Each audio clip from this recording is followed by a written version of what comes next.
Kasus setoran tambang ilegal di Kalimantan Timur yang menyeret Kabareskrim Komjen Agus Andrianto semakin panas.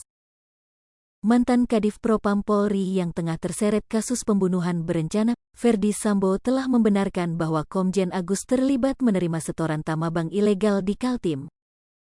Bahkan baru-baru ini, ex-Karo Paminal Divisi Propam Polri Hendra Kurniawan membenarkan jika Komjen Agus Andrianto terseret dalam kasus tambang ilegal batubara oleh Aibtu Purn Ismail Bolong.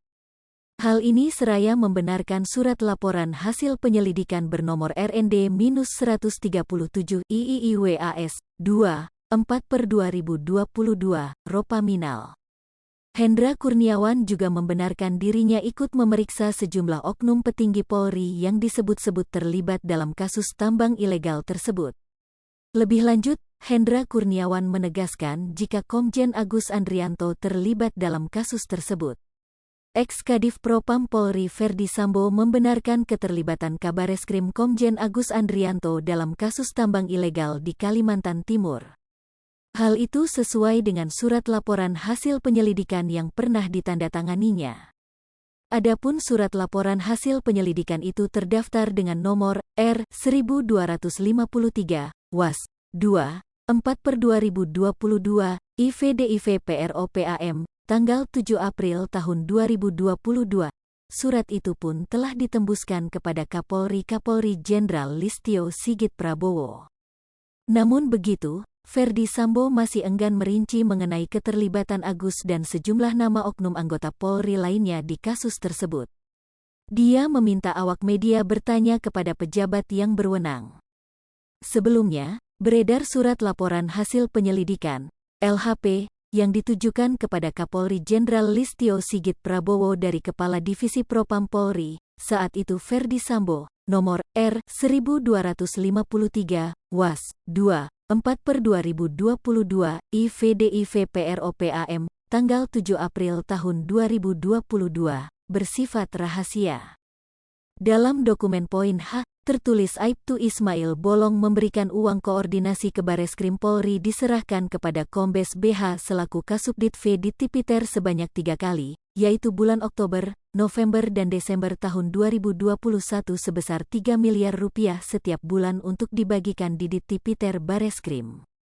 Selain itu, juga memberikan uang koordinasi kepada Komjen Agus Andrianto selaku Kabareskrim Polri secara A langsung di ruang kerja Kabareskrim dalam bentuk USD sebanyak 3 kali, yaitu Oktober, November dan Desember tahun 2021, sebesar 2 miliar rupiah. Sementara, kesimpulan laporan hasil penyelidikan ditemukan fakta-fakta bahwa di wilayah hukum Polda Kalimantan Timur, terdapat beberapa penambangan batubara ilegal yang tidak dilengkapi izin usaha penambangan, IUP.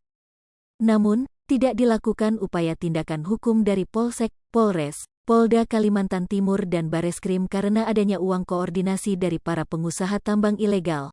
Selain itu, ada kedekatan Tan Paulin dan Leni Tulus dengan pejabat Polda Kalimantan Timur. Bukan cuma itu, video Ismail Bolong juga sempat beredar di media sosial. Awalnya, Ismail Bolong mengaku melakukan pengepulan dan penjualan batubara ilegal tanpa izin usaha penambangan, IUP, di wilayah hukum Kalimantan Timur. Keuntungan yang diraupnya sekitar 5 miliar rupiah sampai 10 miliar rupiah tiap bulannya. Kemudian, Ismail Bolong juga mengklaim sudah berkoordinasi dengan Kabareskrim Komjen Agus Andrianto yakni memberikan uang sebanyak 3 kali.